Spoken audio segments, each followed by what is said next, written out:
though, huh? I feel pissed off because I don't do the cold well at all. So I get like 5, maybe 10 seconds of that water being cold. And you know, they say like do your breath work with it too. That's automatic because I'm just like, and I'm just pissed off and angry. And then I get out and I'm like, okay, I do feel good. It just sucked a lot. Yeah. Yeah, I like just turn on the water. Get in. Well, I Try just to catch my breath. I stand under the water and I gradually turn the hot water off just a little bit at a time, just to like acclimate. And then once it's like cold enough that I'm uncomfortable, just fucking rip it. Gotta activate that vagus nerve, dude. It's activating something. It's brutal. Yeah, I mean, if there was like an IRS agent right outside the shower when I was done, I would punch him in the face just to feel better.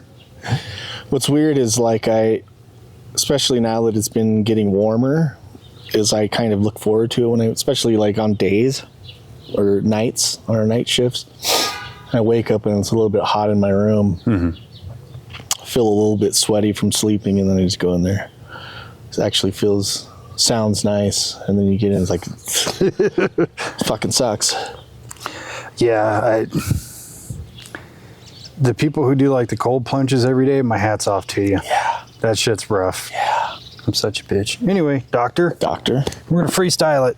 We'll solve something along the way. I'm sure of it. Yeah. I can't think of what it is that we're gonna solve, but that's the truest pursuit. Just let it free flow. Yeah, I think maybe. So I was outside yesterday. We got those new planter boxes up there, and so we were replacing the old wooden ones for these metal ones, because those wooden ones just fucking fell apart over 3 years, 4 years, whatever long we've had them.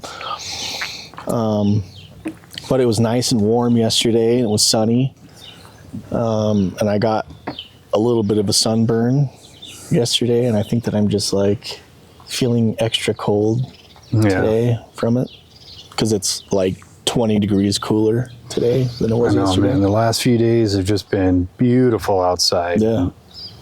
Unseasonably warm for March. Yeah. Man, it was nice. It was nice.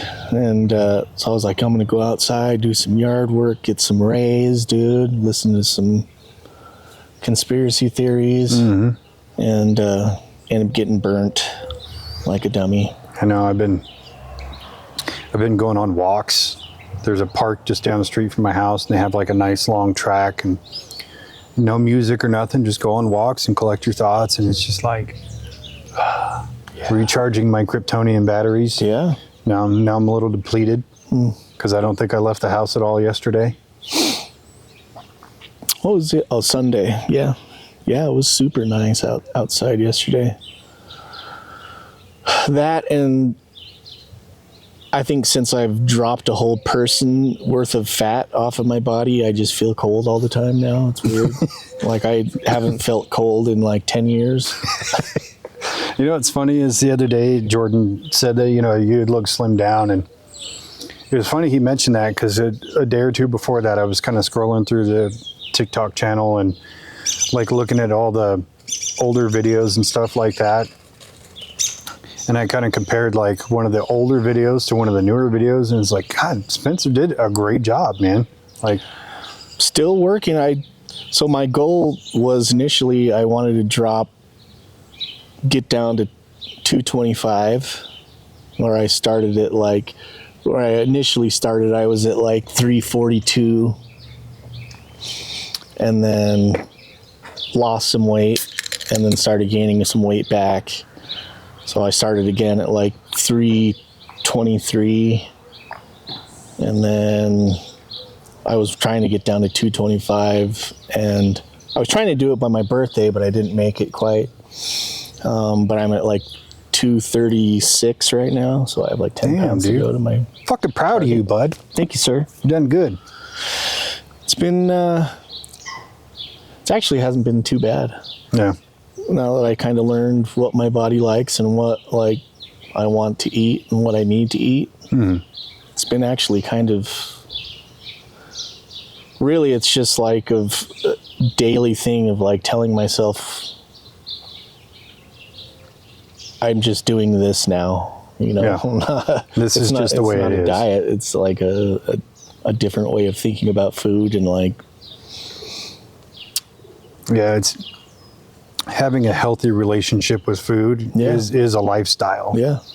And it's like the past couple of weeks I've been pretty tight about my nutrition and getting back on my training regimen and everything. And it's just like in 2 weeks, I felt immensely better. And then just over this last weekend, I was like, you know what? Pizza does sound good. You know what? A little bit of hooch sounds good. But I didn't like overdo it, which was really nice. And then now that it's Monday and I got to behave again, it's like, shit. So instead of just like having a weekend off, it should just be like, no, instead of having a cheat day, have a cheat meal. Yeah. And I kind of look at it with the same perspective of the weekend. Like I can have a nice Saturday night, but the rest of the weekend, just stay on track. Yeah. So changing my perspective moving forward. Yeah. Man, it feels really nice when you stay focused. You know what I've been doing? Because that was like a huge thing that I was like, I can't give up pizza, dude. Pizza's the best. Pizza is my go-to. I love to eat pizza. I've been making these little pizzadillas. Mm-hmm. You just get like a carb balanced tortilla. Make it like a quesadilla with mozzarella cheese, and then I put pepperonis on it. Mm-hmm. And then wait for that to heat up and get melty, and then I flip it over.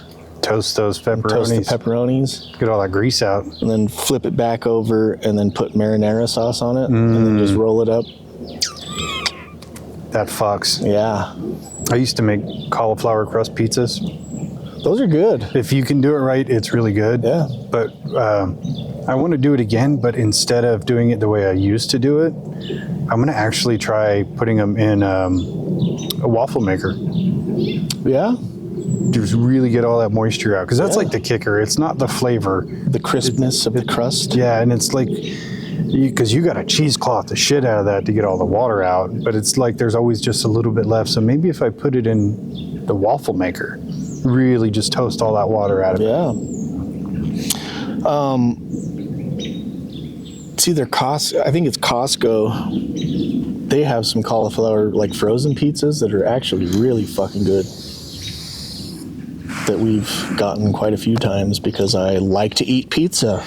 Me too. I mean, I sprang for Papa Murphy's. And I ate the shit out of it. Yeah. And I regret nothing. Yeah. God damn, it was good. Yeah, I'll have pizza here and there, but like now I'll eat like maybe 2 pieces and be like, holy fuck, I am stuffed. Yeah, I think I ate like 3 the first night and I ate 2 more the next day. Yeah. But yeah, I mean, with my kind of goals right now I'm just trying to shed about 20 pounds and build a functionally strong body. And then I'm going to get into like a bigger kind of bulk and cut classic. Yeah. Just to see how it goes. Yeah. But I feel really like disciplined and motivated at the same time to get it done. So that's really helped. Yeah. And I think that like a driving force was I had a goal of I wanted to do this. And so every day it was just like, okay, what am I doing today? What am I doing right now to get to that goal? Like almost like the manifestation thing. I'm manifesting what I want by taking the actions of what I need to do to get there. So it's like, I don't know. It didn't seem too hard. It was just... Once it clicks that you really want to do it, it all just falls into place. Yeah. And the daily maintenance on a lot of those things is really the part that doesn't get valued enough. Like I was reading about Kaizen. You know what that is? Mm-mm. It's like a series of things that you could do to get better every day. And one of them is like keep a journal with however many questions that you need to ask yourself each and every day. And one of them for me is, what did I do to work toward achieving my goals today? And so my answer will usually be like, I stayed on my nutrition. I did my training this morning. I worked on X, Y, or Z or whatever. And something like that helps keep it into perspective of, I have this goal. What did I do today to do it? Okay, my next question is, what am I going to do tomorrow to keep working at it? And so keeping one eye on today and one eye on tomorrow really helps maintain that perspective of, this is my end goal. This is where I need to get. I work on it today. I work on it tomorrow. I'm going to work on it the next day. Helps a lot. Nice. I like that. Of course, if I would do that, I'd be like, well, I'm going to relax today and then I'll work out tomorrow. It's the perspective. It's saying, I need to take a rest day. True. You do. You need to. And then when you put it into that frame of mind, you say, okay, I'm not going to feel guilty about not working out today. My body does require rest. Yeah. Building muscle is tearing and healing your body, and you can't do it if you just keep tearing over and over. Yeah. But that's a hard thing too, because I really enjoy going to the gym, and so it's like I enjoy a hard workout. And so like, today's my rest day, so I'm just going to go to the gym and walk on the treadmill, and that's it. Like, yeah. That's what I did today. I went there right before you came over. Had to come home and take a huge dump after. Hot. Yeah, it was hot. It was hot. It was a steamer. Also because I made a bunch of jalapeno poppers last night, and it was hot. Fuck, that's what I need to make. I was thinking about that the other day. I haven't had a good jalapeno popper in a while. I've got a bunch of them in the fridge. I'm going to take you up on it. Yeah. Pop them in the old air fryer for a minute. We were out here working on the yard, like talking about what we're going to put in these garden beds. And I was like, dude, we got to plant so last year we had one jalapeno plant. And like every 2 weeks I'd come out in here and I'd have like 10 nice jalapenos. And so I'd pull them off and bring them in. And usually I'd make poppers. I was like, dude, we should plant like at least 3 of those fucking plants, because I'm going to make the shit out of those fucking poppers. And so we went to the store last night and got like 20 jalapenos. Cut them all up and made poppers last night. That's what's up, dude. A nice like sausage and cream cheese filling wrapped in bacon. Yeah, I was lazy and just put cream cheese and cheese inside and wrapped them in bacon. Delicious. That is the hardest part about nutrition, is cheese. Because it is still carnivore friendly, and it's like, it's not the worst thing for you, but it's not good for you either.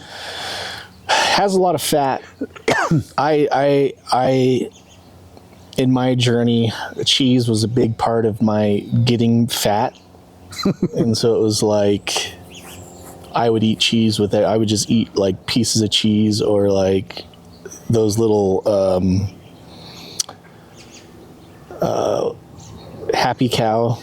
Oh yeah. Those little triangles, I would just I ate the shit out of those things. That's the problem, man. It's cheese in and of itself, in the correct quantities, is a pretty good thing for you. But it's all the shit you eat with the cheese that's usually the problem. Yeah. It's like making a cheese ball. How many crackers do you have with that motherfucker, you know? How much sodium and how many carbs was that, you know? Yeah, I would just take those things and spread it on like a green bell pepper. Good shit, dude. Good shit. Anyways,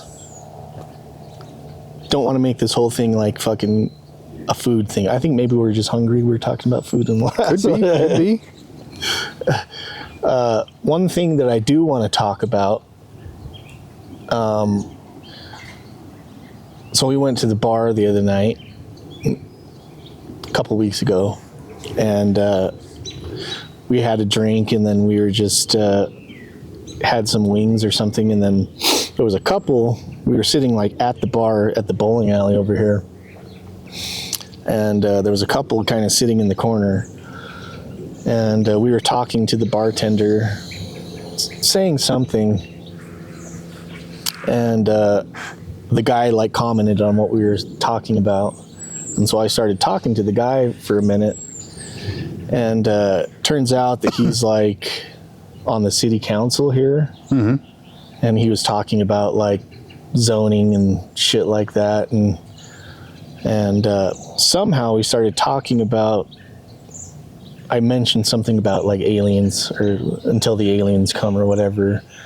And he's like, oh yeah, I know all about aliens. He's like, I just retired from Dugway.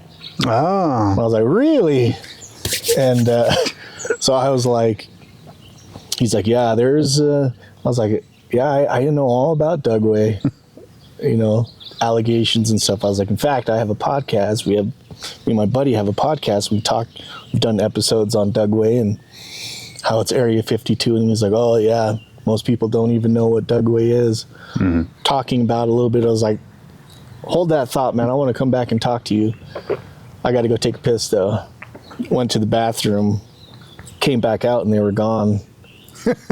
And I was like, dude, where did they go? And he was like, as soon as I got up and left, the guy's wife like stood up and grabbed him and pulled him out. Oh, shit. So I was like, that's fucking weird, man. But he was like a little bit drunk. Mm-hmm. You could tell he was kind of drunk. So she was being the smart one. So she was like, I think she was getting him out of there so that he wouldn't say shit that he wasn't supposed to say. Interesting. Like, do you want to lose your clearance, babe? Let's go. Yeah. That's not even the first time that's happened to you. No. Like tertiarily running into somebody who worked at Dugway. You told me another story about a year ago about that. He was over at where Kara works at, we were just having lunch. I didn't actually talk to this guy. He was just having a conversation with somebody else, which was weird because it seemed like, I don't know, maybe I'm the weird one because I always just kind of watch people, especially when we go out to eat. Mm-hmm. Kara and I will do that, and we'll just sit there and talk about random people. But he was having a conversation, like the guy came in, so it was an older guy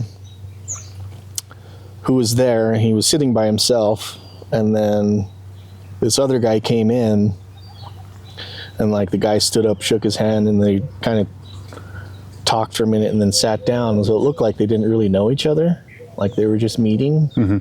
And then, but like overhearing, he was talking about how he worked for Dugway, and he was like a security person for Dugway, and I was trying to listen into what he was talking about. Kara, shut the fuck up. Yeah, hold. But it seemed like he was almost like giving a report of like what he was doing there or something. Mm-hmm. I don't know. It was weird. You know, and that's funny you mentioned that because just this morning driving out to Tooele, I was thinking about the underground tunnel thing in Tooele again. And I thought, you know, with the proximity of Kennecott and the kind of the way the Ochres wrap around that way, it's like that would make absolute perfect sense to have an underground tunnel system there, because especially in more South Tooele, because you have to move that dirt out. It has to go somewhere. What better way than to track it through an open pit mine, the largest open pit mine in the world, I believe. It's either one or two. Yeah. So wouldn't it be so easy to track the dirt out from that tunnel system to put it in the haul trucks and take it somewhere else?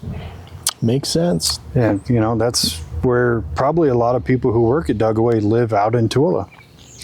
Yeah, I think it's probably why I keep running into people who have like stories about Dugway and like have worked there. In fact, Kara got approached to work there. Yeah, I remember you telling me that. Some lady.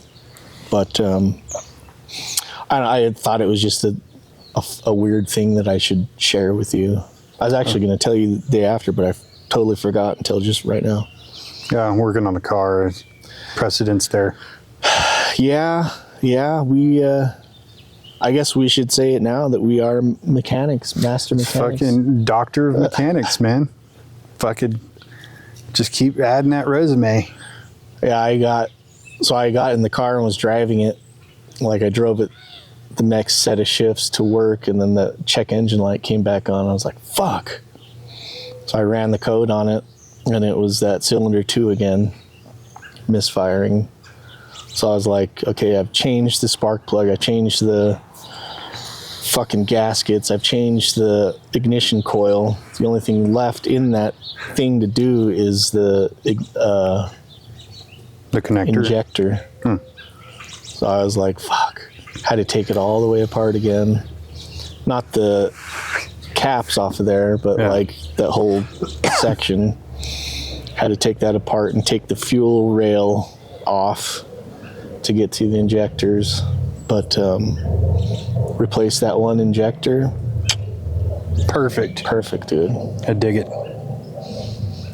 Yeah, it is crazy to think that Dugaway is literally just like right fucking there, and the people who work there live right here in this area, and there's probably people within a 1 mile radius of us right now who know the truth about aliens. Yeah. And I just want to know which houses they are so I can go talk to them. Yeah. We could go door to door. Yeah. Excuse me, we're with Dave-inci's Code. We're just, where do you work? Just see how many times we get a gun pointed at us. Probably a lot. Probably. This is the town for it. Yeah. It is also very fascinating to me that people really don't know a lot about Dugway. Or shit, even Dulce for that matter, that it's, you know, the zeitgeist is just Area 51. Mm-hmm. And it's, you know, like we've talked about a bunch of times, the smartest thing they could do would be to move all that shit they have out of Area 51 into these other places. They don't Like have they the scrutiny, yeah. You know?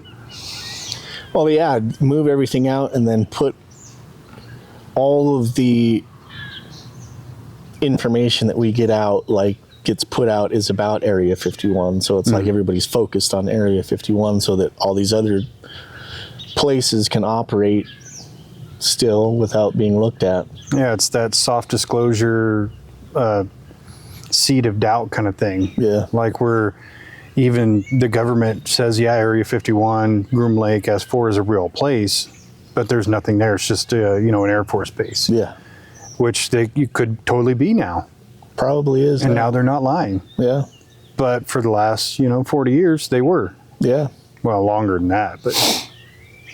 So I wonder how long it's going to take to get information on these other dumbs and establish military bases that are concealed of just being like a Air Force base or just like a landing strip or like a place where they make PPE for the fucking military. Sure. I saw a pretty convincing TikTok this morning. This guy was using his night vision goggles along with his spotter scope, and he was like looking out over this field that Lockheed owns. It was either Lockheed or Northrop Grumman.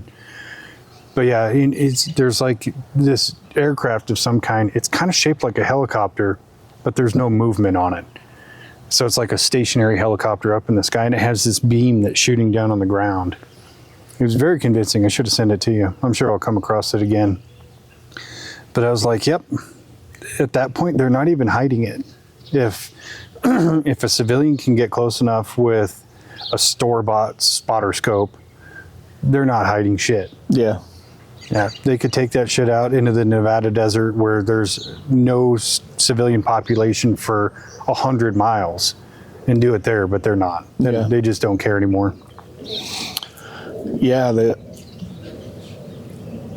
technology that they have right now that they're probably using to make all sorts of different shit that we probably can't even imagine. Like, no, I mean, you look at the Disclosure Task Force with Anna Paulina Luna, I think that's her name, where she talks about even the stuff that they have been able to see is pretty much based in like different dimensional travel and interdimensional beings and things like that. And she's just a congresswoman. yeah.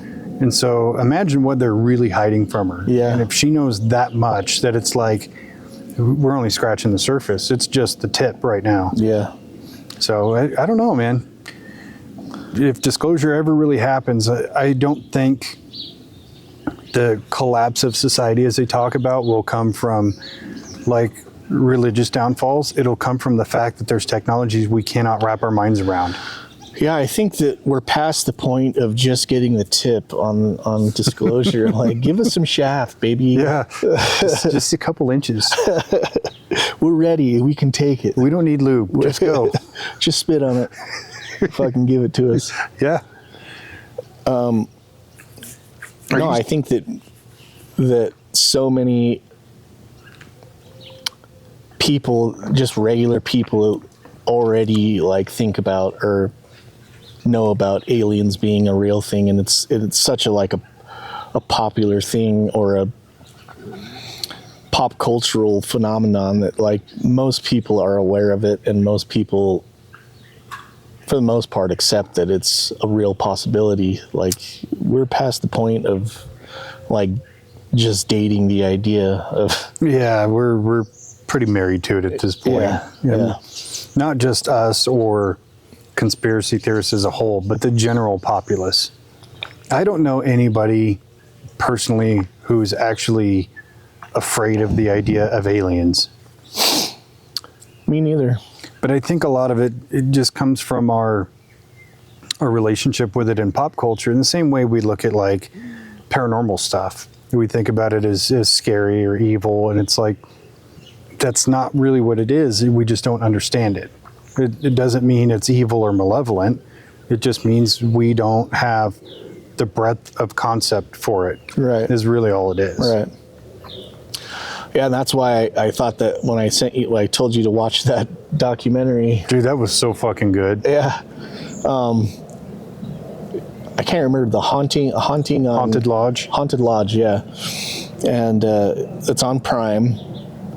And it totally caught me off guard because I was just, I watch like all these paranormal documentaries, and there's like probably 50, probably more than that, hundreds of videos that are captioned like haunted road or haunted whatever.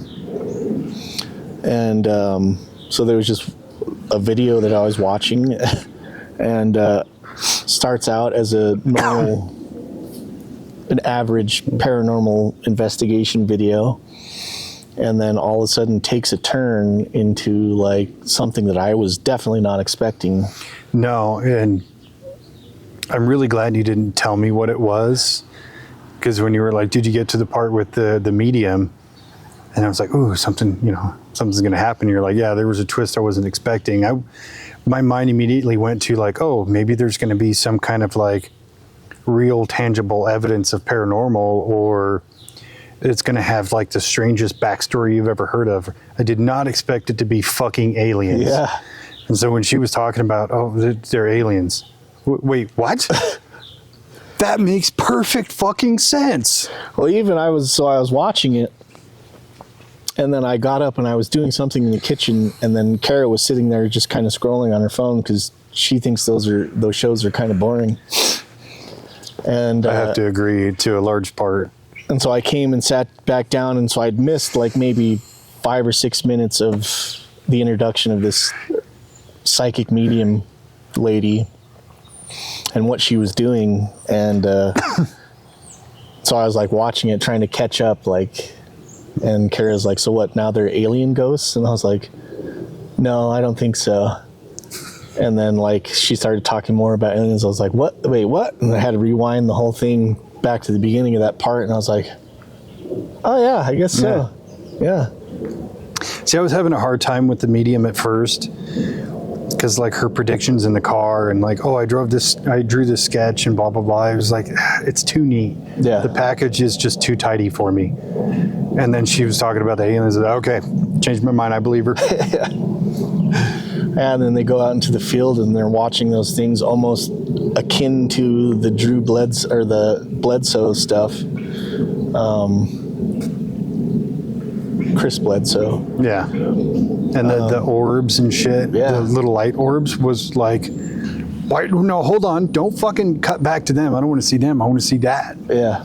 Like, just seeing the lights pop up And like my mind is immediately reeling, okay, how could you fake this? Could it be a lightning bug? Could it be this? Could it be that? And it was too consistent and too on the nose of what she was predicting was going to happen. Right. For it to be fake to me. Yeah. God damn, that was good. Yeah. So if you're interested, go and check out that documentary. It's pretty good. Definitely not a typical like paranormal video. Yeah, because I struggle watching paranormal shows anymore. Yeah. Because they all feel like the same thing. Yeah. And I over the weekend I had turned on the Holzer Files and I fell asleep to that. I woke up to it a few times and I'd watch it for a little bit and fall back asleep. And even that kind of fits a lot of like the prototype of every other ghost hunting show. It's still better than the rest, but still has all the same flavor. Mm-hmm. And I think part of that is like having listened to Dave Schrader talk in person versus seeing who he is on the show. It's like, no, I don't want this version. I want that version. I want the funny guy. Yeah. Like that would make this show 50 times better. Yeah. Be yourself on that show. Don't be the character that you've created in this atmosphere of ghost hunting. And I get that's what they wanted from him, but it's like he should have just been like, no, fuck that, I'm going to do me, you know? Yeah. So I think that's the number one problem I have with paranormal shows is for one, they all take themselves way too fucking seriously all the time. Every little thing happens, it's either like evil or malevolent or they just panic about it. And having been in the presence of so many paranormal happenings, I don't freak out about it. I don't like, oh, did you hear that? It's like, whoa, did you hear that? That was cool, you know? So I would rather see these shows with real people in them. Yeah. Not just the cartoon versions of them. Or the YouTube version of like the YouTube ghost hunter freaking out about fucking the wind moving a door or something. Well, I had heard something about, what are those two guys? Zach and Cody, or is that their names? Not the twins. That's either the Sweet Life or I know what you're talking about. Yeah, those other two guys, they're like the most popular YouTube ghost hunters. Yeah. And one of them recently came out and said, all of that shit's fake. Really? Yeah. So you can expect their channel to just disappear. Yeah. Maybe they're doing alien stuff now. It doesn't matter. They lost credibility. If you'll lie about that, you'll lie about that too. True. You know. True. But yeah, I don't want YouTube ghost hunting is the fucking worst. So far. So far. Well, like TV stuff is bad too, but I don't know. It's pretty rare to find one of those paranormal shows that's watchable. Yeah. And fun. Yeah. And I think the other problem is they keep recycling the same people into different paranormal shows. Mm-hmm. And then it's like, you could put Jason Hawes in as much as you want. It's still just Taps. Yeah. You could put Zach Bagans in all this different shit. It's still just Ghost Adventures. Yeah, I've been watching this one series, and it's called My House is Haunted. It's based in England or UK. I did see that one. And I like the dynamic of the show because it's like a paranormal investigator. The girl on the show is a psychologist or something. Mm-hmm. And there's another guy who is an exorcist. And so it's like those three go and investigate the house together. A lot of the stuff I think is, again, probably not real for TV, but like that the area that they're in is so old and has such a vast history of like people, like recorded history that it goes back centuries, that I don't know, I feel like the possibility of all those places being haunted is super real. Of like, absolutely. You know, everything that's gone, medieval wars and plague and fucking weird shit that's gone on with like hunting people that were suspected to be like werewolves and vampires and all these weird things that you hear about in movies and stories and shit like that actually took place in these areas, I think is is pretty cool. Yeah. I think that's a fun series, even though, you know, they do typical ghost hunter shit on there. And that's something that we've talked about differentiating is sometimes we could go to a place and do a full investigation and come out and be like, we didn't find anything, or we had these experiences, but we figured out there's a big carbon monoxide leak, and that's going to create paranoia and what do you call it? Manic episodes and things like that, right? Where there's an actual physiological factor of why these things are happening. Yeah. I think that would have so much more fruit and character as a show than just being like, oh, it's a fucking demon here, bro. Yeah. It's fucking demons. Yeah, if you can test for all these things that could have a psychological effect or could have like these effects that affect your brain and your brain chemistry to be in a different state of mind, that, you know, looking at it from a consciousness point of view, I think is a whole different aspect that a lot of people skip over and just label as paranormal or ghosts or demons mostly. But like trying to understand what's actually happening to your body in these places under certain circumstances, I think should be pretty insightful. Of like, you don't have to be afraid of it. You're probably just not getting enough oxygen in your brain. Yeah, I think that's the number one thing all these shows should go for first, is proving the absence of carbon monoxide or super high levels of electromagnetic radiation. I mean, a lot of older buildings, their drywall has that like iron sheeting inside, you know, like old school drywall did. Yeah. Like you're basically putting yourself in a Faraday cage of EMF. So that's automatically going to manipulate your synapses in your brain. Yeah. Or if you're in places that have old school radiators for heat or really old furnaces, they're going to put off a lot of carbon monoxide, which is going to do the same thing, a physiological effect on your brain that's going to create a different psychological effect. Right. Disprove those first and then go on with the paranormal stuff. But since you said, you know, brought up the idea of consciousness and that effect, I've been kind of tooling around with this idea that your consciousness is putting you in a closer affectation of paranormal activity. So for myself, having been working on remote viewing and astral projection and learning the things I've learned, but all these paranormal things keep happening in my vicinity, I kind of wonder if those two are just interrelated. Like the veil is just thinner around me. Yeah. Because of the things I'm working on. You know what I mean? Oh, I think so. I think that, like we've talked about before, is like you're changing your tuning, you're changing the reception of what you are open to receiving, both like visually, physically, and energetically. Like you're changing that whole frequency so that you're widening your bandwidth. Yeah.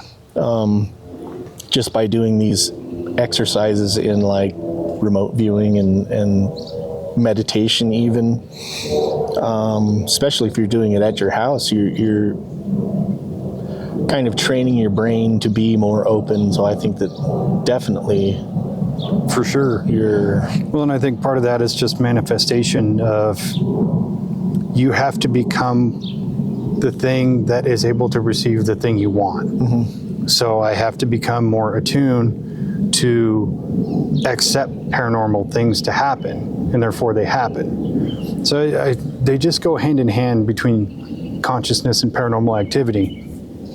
Now that really begs the question, is paranormal activity what we think it is, or is it something else entirely? Is it a transcendence of dimensions? Is it a transcendence of different forms of reality? Is it like we live here in the fourth dimension? Am I tapping into something that's fifth dimensional? Or is it something that my mind is creating because I am outputting more energy? Maybe. So it's just something I've been tooling around with. Yeah. And that I think that is what Chris Bledsoe is actually talking about. And of course, he's talking about it in the vein of like extraterrestrials, but in his mind, he talks about them as being angels. Mm-hmm. And so like he'll manifest orbs and stuff in the sky, but people say they're UAPs, they're UFOs or whatever, but he describes them as angels, and he says that they are entities that are coming from another dimension, because he's welcoming them, opening himself up energetically to welcome them into the space of like being seen. And so I think that it's the same thing. Like what we're talking about now, and we talked about it in that video where they're seeing those light anomalies. Are they really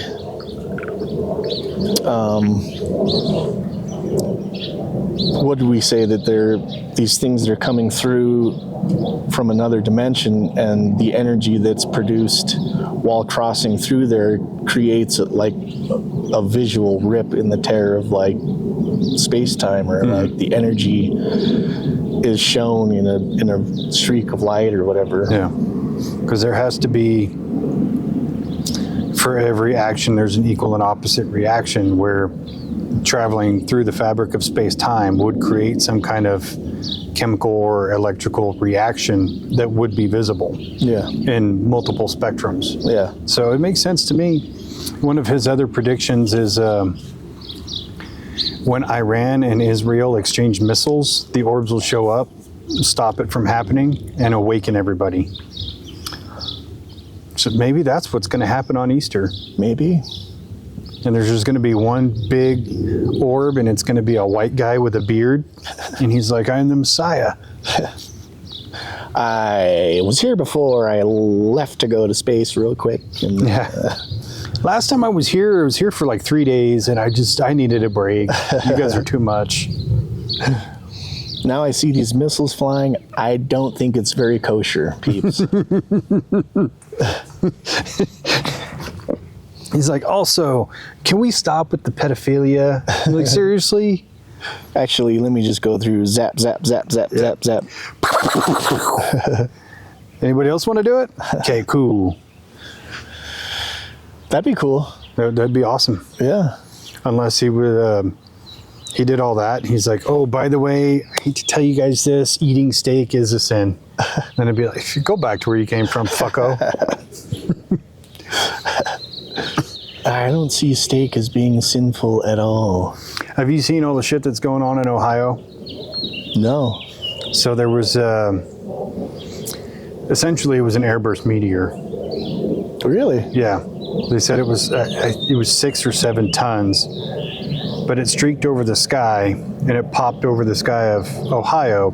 Keep in mind, I've only gotten bits and pieces of this, because it's like a lot of the stories about it you're hearing from like people on social media, and everybody's putting their own little spin on it. But like this happened, and then not far from there, I think it's like southeast of there, all these people are seeing Bigfoot.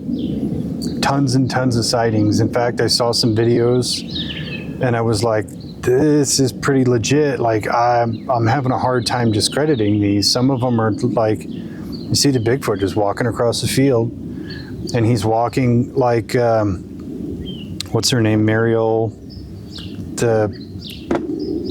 know what I'm talking about. Like the doctor. Bigfoot? No, the doctor from the show. Yeah. They walk the way she describes a Bigfoot would walk. And it's really interesting. And then there's people, making joke videos out there, like there's a Bigfoot dancing to All Star by Smash Mouth, and you're like, God damn it, that's funny, but I want the real stuff right now. Yeah, I haven't seen any of that stuff. Yeah, this has just been in the last couple days. But the videos are worth checking out. And it's, you know how with the Patterson video, like, it's pretty easy to say that one's fake. There's so much evidence to support it, but some of these other ones, I'm like, that's pretty good if it's fake. Yeah. Yeah, I'll have to look into that. I'm a Bigfoot guy, dude.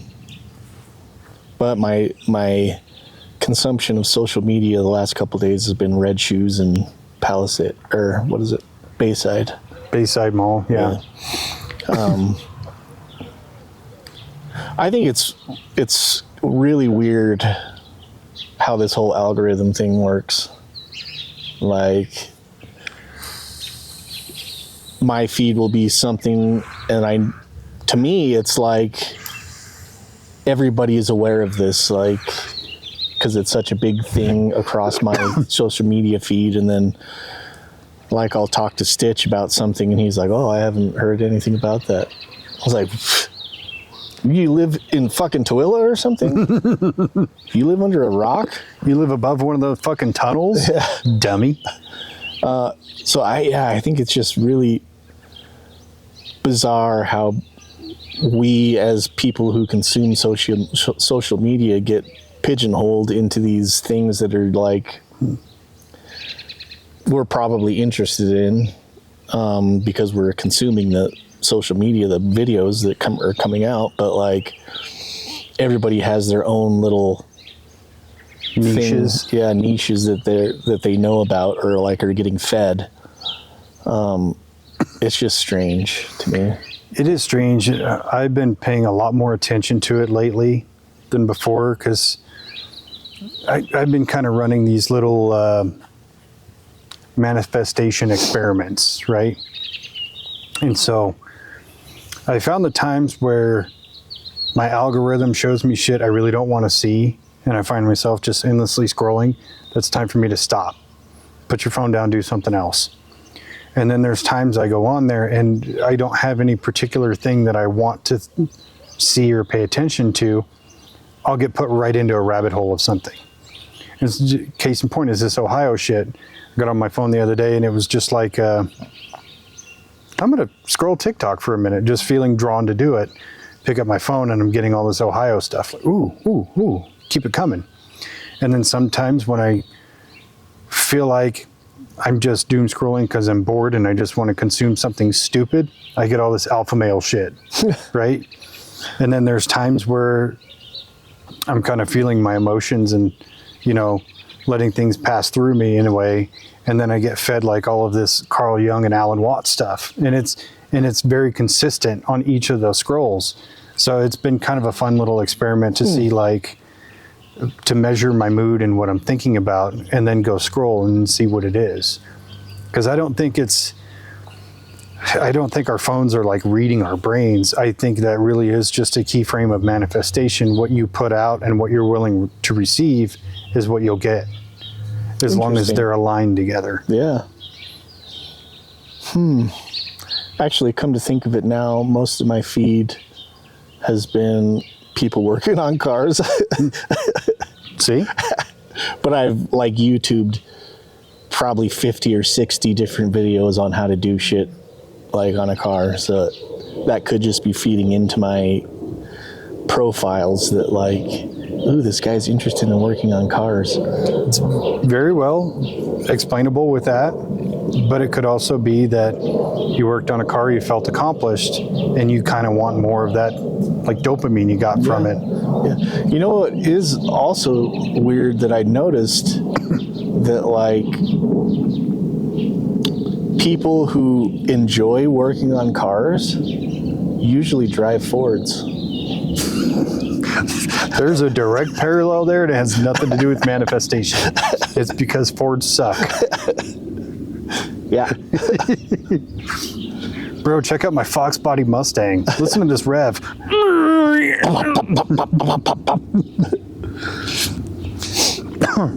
No, I say that because my next project is working on that excursion, which blew a fucking spark plug. So it's been sitting there for like 2 years now because I was just like, I don't know what the fuck to do. I think the engine is blown. I guess it's a thing that Ford sucks at making this Triton motor. And so when they made the engine, the part where you screw the spark plug into, there's only 3 threads that hold the spark plug in. So they have it like it's a thing where they blow out, just rip threads off of that. So I have to retap threads for it and insert like a little sleeve that goes inside there, and then the thing screws into that. So I know I've changed spark plugs a few times. The worst one was on my ex's F-150 because the well to get to them is like that deep. And she was adamant she was going to do it herself. Yeah, that's like fucking 18 inches. But she ended up breaking the porcelain on one of them. And there's like there's a recess at the bottom. So it's like cupped right in there. There's no fucking space to get it. So I'm taking like some paint sticks and I'm trying to cut them down to size. And then I'm like sticking duct tape on it, reverse, and then taping that tape on there and trying to like poke it and pull it out. And it took literally like 2 hours to get all the fragments of this fucking spark plug out of there. Yeah. And they were torqued in there super tight, but yeah, a super small amount of threads. One of them, she had busted torquing it down, so I had to go get another one. It's like, God, this sucks, man. Yeah. Fucking Fords. Car stuff is dumb. It is kind of rewarding, though. It's like working out. You don't want to do it, and then when you're done, you're like, yeah, I'm glad I did it. Yeah. Yeah, I had Izzy help me change the brakes on her on the Altima the other day. Saturday. So I did, yeah. I've been working on car shit for like fucking 3 weeks now.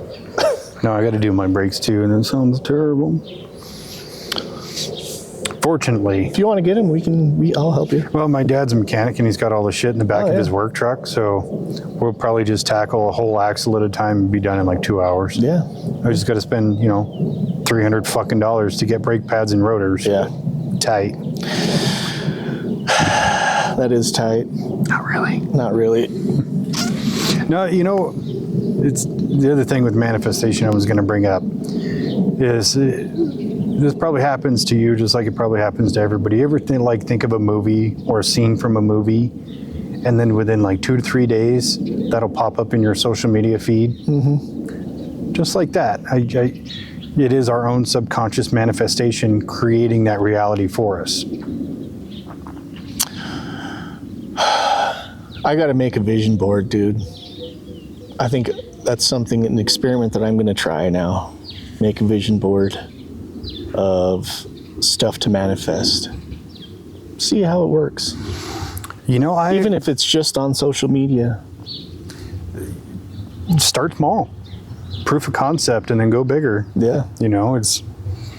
I found for me, my instincts are usually correct about just about everything. And then when it happens, I stop considering it fate and I start thinking it's manifestation. My instinct told me this is what X, Y, or Z should be or what I want it to be. And then you put that out into reality and you create it for yourself. Yeah. I genuinely believe it. Yeah. Do you have a vision board? I do not. You keep a journal? I don't, but I should. I mean, like the first 10 lines would be like blowjob, but BJ, hand, HJ, FJ, BS.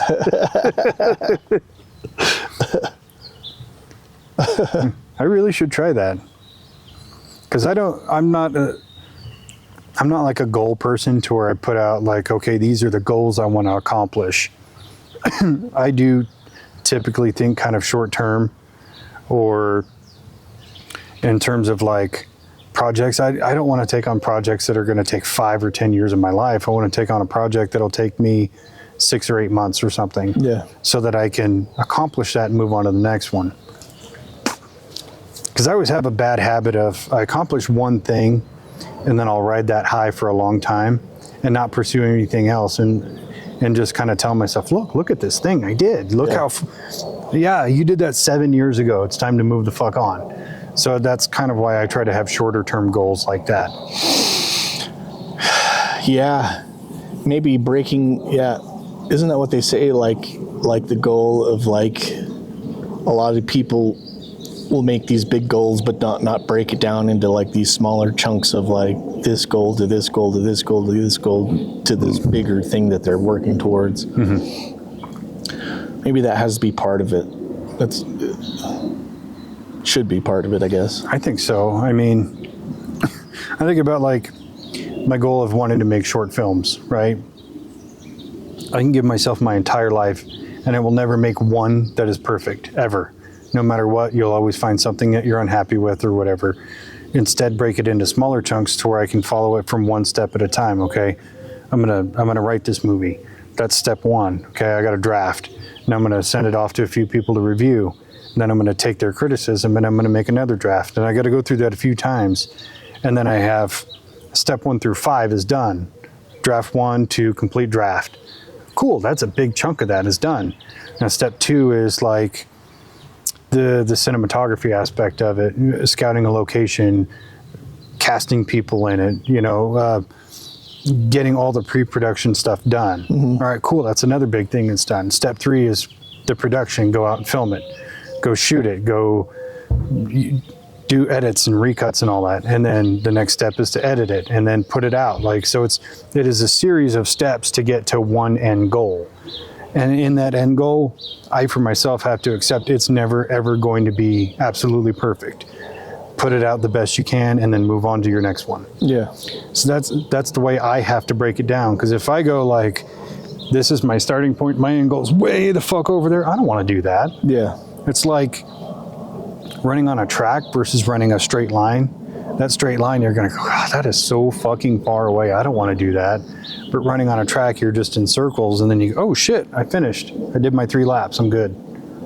So it's just the way you put it into your own perspective of the way you are going to respond to it the best. I'm not a long-term thinking person.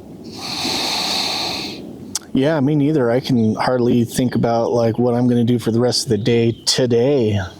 Yeah, like I have my day planned out until I pick up my kid from school. After that, it's like, it's up in there. Yeah. Maybe I'll doom scroll and see if I can manifest something. Manifest that HJ. Not from the kids at the school. Just saying. That one kid with the red shoes might be down with it. Sick little bastard. Sick fuck. I don't care that you're 6. Red shoes, the devil. Maybe that's what it is. You just got to look for some gal wearing red shoes to do some wild stuff with you.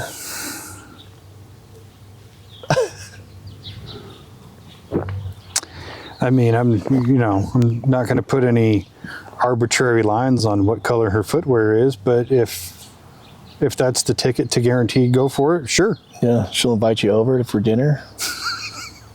God, this meat is so tender. Oh yeah, that's Susan. I'm pretty sure his name was Jacob. I don't know. Is this like chicken? These bones are so little. The other white meat. No, that's another one. Baby, that's what's for dinner. I ate all baby. And what's his name? That guy? Mike Myers? Mike Myers.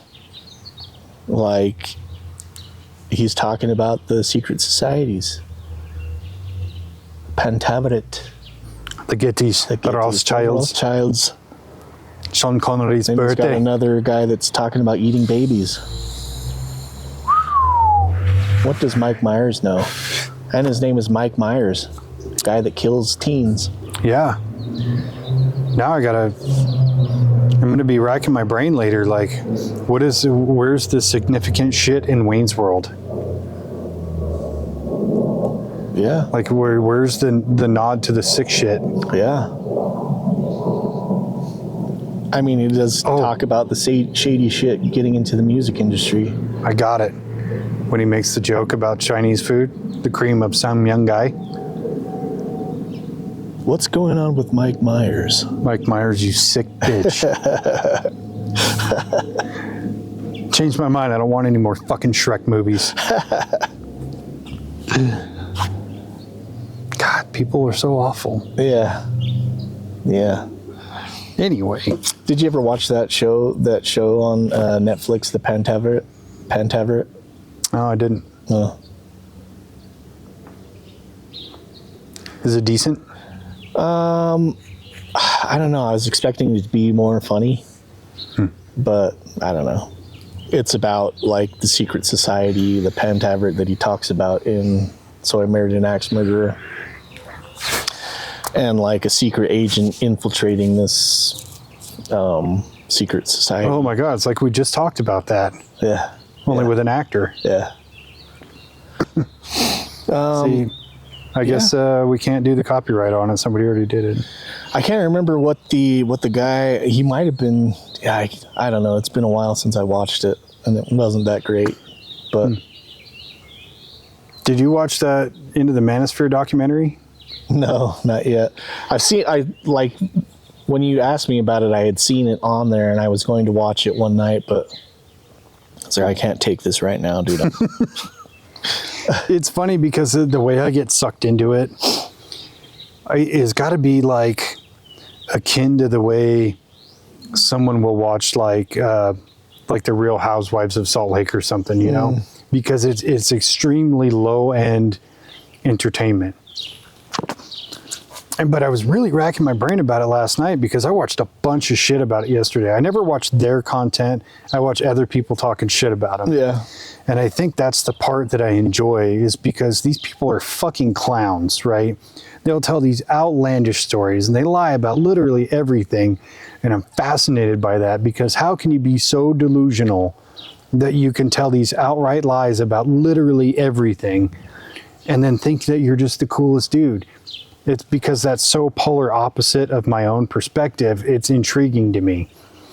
But the more I thought about it, the more I realized, like, no, what I really want to do is I want to make content about this where I basically take these guys and I want to do skits where I pretend to be them in normal situations because I think it would be hilarious. Yeah. Like, do you know who Ben Azule is? No. He's my favorite because he's the most full of shit.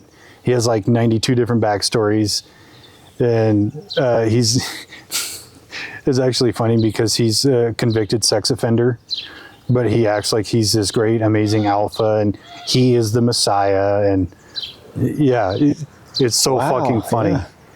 But yeah, I'm pretty sure the Messiah is not a sex offender, but far be it for me to tell you how to suck eggs, I guess. But I want to make like jokes about him where I could pretend to be him in a normal situation, like checking out at Walmart, you know, how's your day been?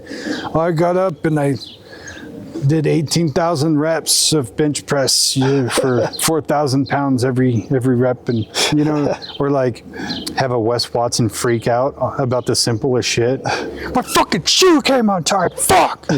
And I think that would be so much fun. I just haven't figured out how to like conceptualize it to make it palatable to where it's not just me talking shit about these people. Yeah. But the documentary is not like the most intriguing, in-depth look at the whole manosphere. In fact, I think if anything else, it's the nail in the coffin that finally shuts the door on that. Like it's dead. But he talks to some of these alpha male influencers. Like one of them is Myron from Fresh and Fit. Have you never listened to Fresh and Fit? It is the dumbest fucking podcast in the world. Where it's these two. I might have heard it before. Yeah, one of them is like a tall, skinny. I think he might be Middle Eastern. He might be black. It's hard to tell.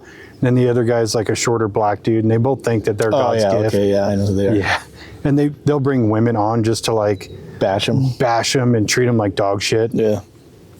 But like the guy doing the documentary, he's talking to Myron, and Myron is saying like, yeah, I have a girlfriend and she's okay with me banging all these women and all this. And he's like, eventually I'm going to have her as my wife, and then I'm going to have like 4 other wives, and saying all this stupid shit, right? And then his girlfriend walks in and he's trying to like shoo her away. And the documentarian, Louis Theroux, I think his name is, he's like, no, come here. I want to, ask you a couple of questions. And then he's like, how do you feel about Myron having multiple wives? She's like, oh, I'm not cool with that.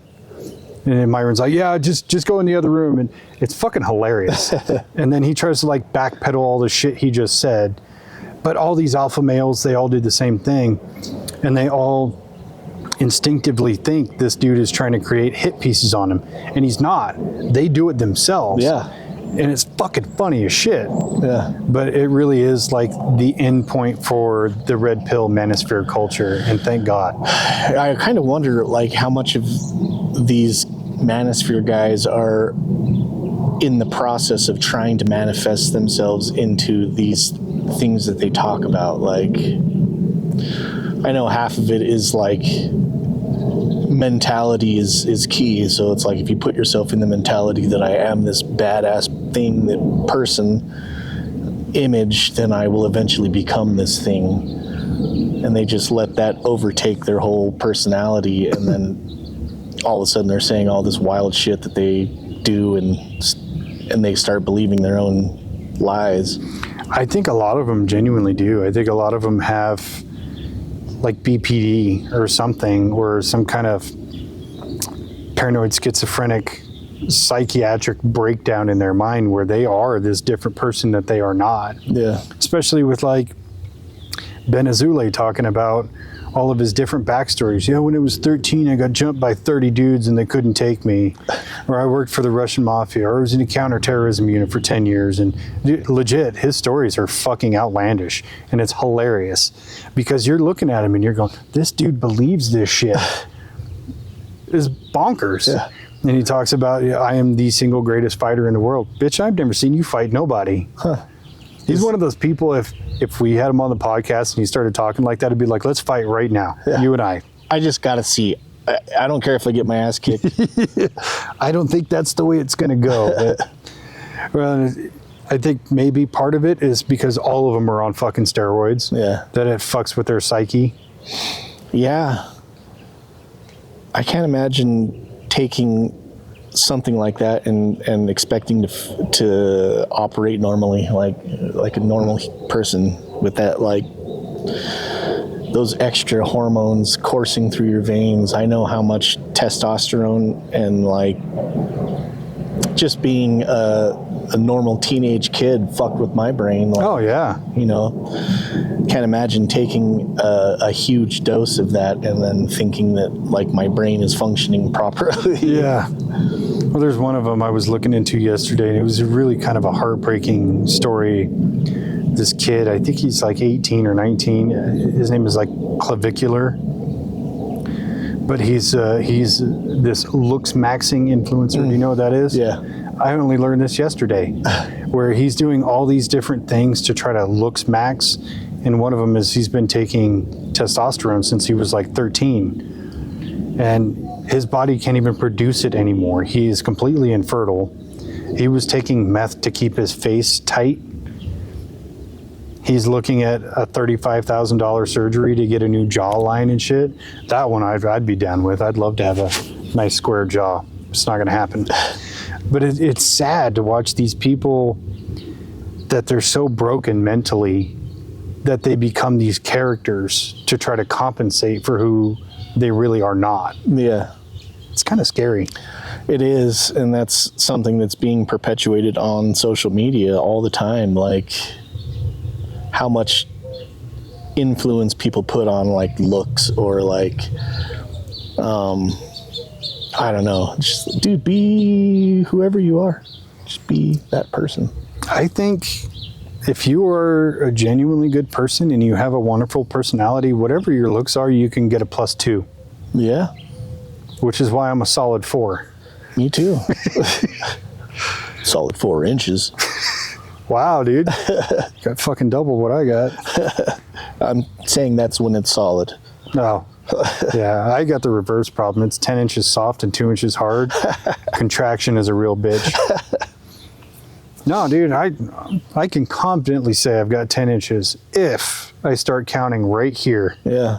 I start from the top of my butt crack all the way around to the front. I start from the middle of my lower intestine. That's really where it starts, bro. Where does my pubic hair start? Here. Well, yeah, technically it's on my belly. So if I start counting here, and then I stop counting where the end of it is, and I go back 2 inches, that's where it's at. Yeah. that's one thing we can talk about too. Manscaping. Different direction. Do you manscape? I do.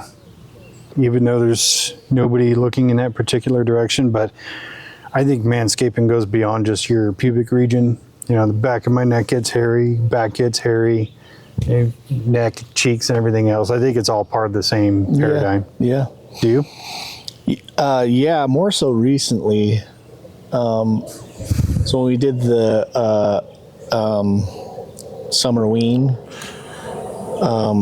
Macho Man Randy Savage ended up shaving my chest. And I liked the feel of it, and so I started like trimming my chest hair. You know, I've always like kind of done my shoulders and the back of my arms because I get this weird patch of hair right here, just right here. Yeah. So I've been always like shaved that, but like started like shaving my chest, and so Kara was like, "Well, I'll wax that for you if you want me to." And so like a month ago, it was the first time I ever had my chest waxed, and that fucking sucks. Oh, I'm sure. But it actually feels pretty nice and stays pretty well maintained for quite a while. Yeah. I remember being in my late 20s and I was in pretty good shape, and you could see my abs, you could see that I actually had some, and I thought, you know, it'd be cool, it's just, and they buzzed all that off, and I was like, shit, dude, that actually like suits my physique. I haven't done it since because I've been chunky. Yeah, I've been thinking about cutting just belly hair abs into my, so it looks like abs. Yeah, dude. Shading, dude, contouring. Just take the grill off your barbecue and hold it there and just go right between the lines.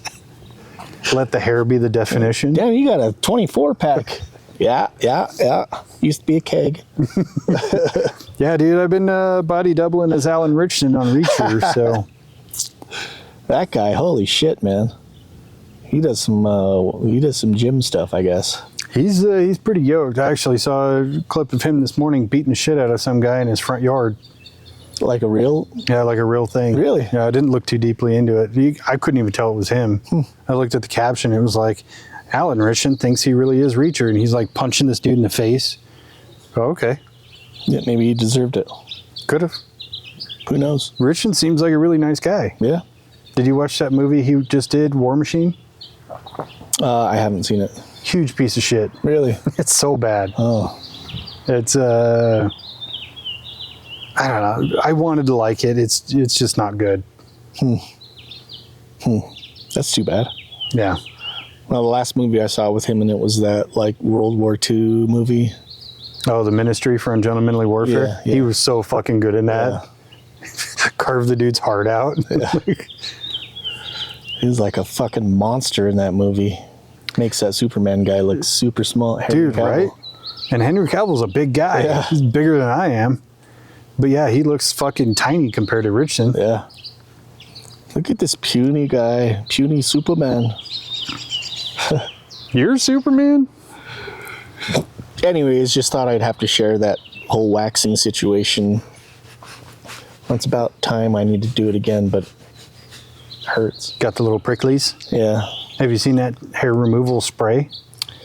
I've seen some stuff on like TikTok, but Yeah, I've seen it on there too. Like this dude with a decently hairy back, and this lady just fucking coats it and then takes this tool and just scrapes all the hair off.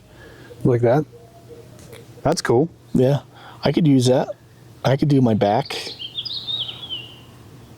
I just have like weird patches of hair. I do too, like up the lats and across the shoulders. You know, the joys of getting older.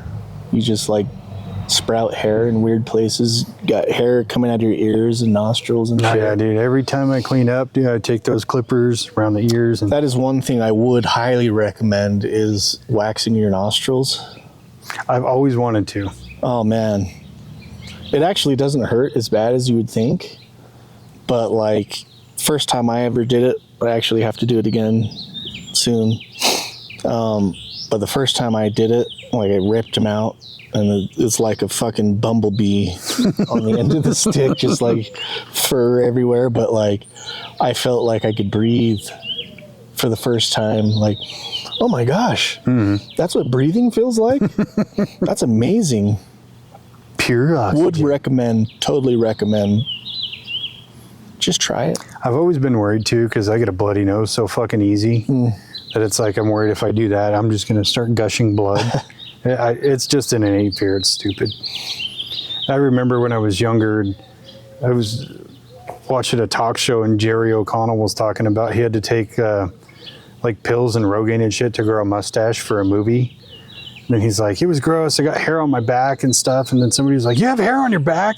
And it like stigmatized having hair on your back for me at such a young age that I kind of grew up thinking it's gross. And then like sometime in my mid 30s, I was like, I'm a fucking grown ass dude. I got hair on my back. It is what it is. Yeah. Granted, I have this super handy dandy tool that I keep in the shower. You just fucking takes it right off. Really? Yeah. Just like a razor on a stick? Pretty much. It has like 2 safety razors, so no matter what angle you hit it at, you can't cut yourself. But yeah, it's like after I wash my hair and like I have the soap running down my back, just fucking clean it right up, dude. Interesting. Yeah, I've never actually shaved my back, but I also have really dark body hair, like black, and so it just looks weird against my white ass back. Long black hairs. It's hot. That's super hot. It is hot. That's fucking Burt Reynolds hot. Yeah. I wish if I had like if it was fully furry, like what's his name, Magnum PI, like he's got this like super hairy chest. I would just leave it. Mine is so sporadic that it just looks weird. That's what mine is. I just have like one sheet of hair up here, and then it's like a bald horseshoe, and then hair right across the belly. Nice. It's manly. Yeah. If I wasn't so chunky.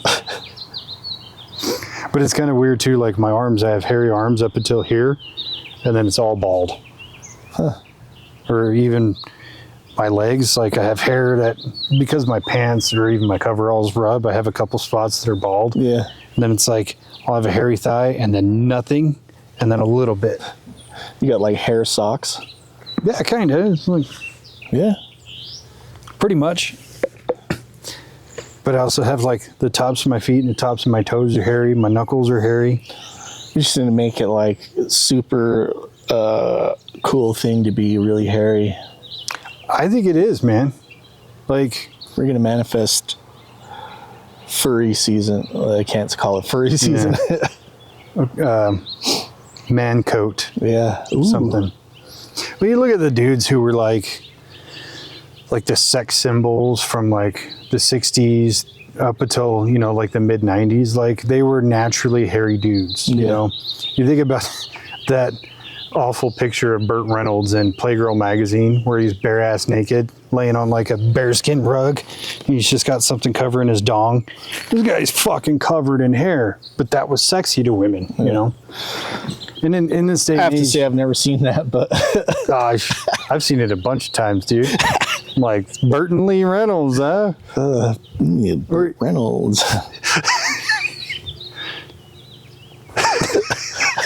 Gotta get that HJ. Well, I mean, you think about like growing up, you'd look at men you thought were like masculine, manly men. They were, you know, they had hairy chests and they had facial hair and everything. I think that's a thing that should come back instead of this kind of like almost metrosexual look that a lot of leading men have these days, where if they have a beard, it's very like short, trimmed, maintained, and they'll have, you know, like a nice feathery hair and shit. Like, you kind of want the man's man to come back. And I think that's where the manosphere kind of came from, is there was no more popular masculinity. So it left a vacuum for these fucking retards to jump in and take over. Yeah. But if we had more Tom Sellecks and Sam Elliott's and shit like that, like, we would have better role models for men. Yeah, now that you mention it, there aren't really like those iconic like manly men in pop culture anymore. Not really. I mean, weird. Look at the men these days who get idolized. Most of them are fucking cunts. So is that like a almost a psyop into training men out of being masculine? Or is that just a trend? I think it's just it's a pendulum swing. So it starts over here, and then it'll swing one way, and then it swings back, and eventually it'll stop in the middle where it should be. So for the longest time, you had the masculine men, but they were emotionally illiterate. Didn't talk about their feelings, anything like that. You know, it's the put in your 14-hour workday and go home. You don't talk about your feelings. You don't cry about nothing, whatever. And then we swing far to the other way, where you get kind of the modern men of the last like 10 years that are kind of quite a bit more sensitive, or they're very much more open with their feelings to the point where they're kind of being a bitch, right? And now we're kind of seeing the pendulum come back to the center, where we're creating more balance as men. You think about people like you and me. We have masculine looks, but we're emotionally mature. Well, you are, I'm not, but literate enough in life to be able to look at the greater scope of things, instead of just saying like, nope, it's work hard and then drink beer and smack your wife. You know, we've found an actual center within our own reality.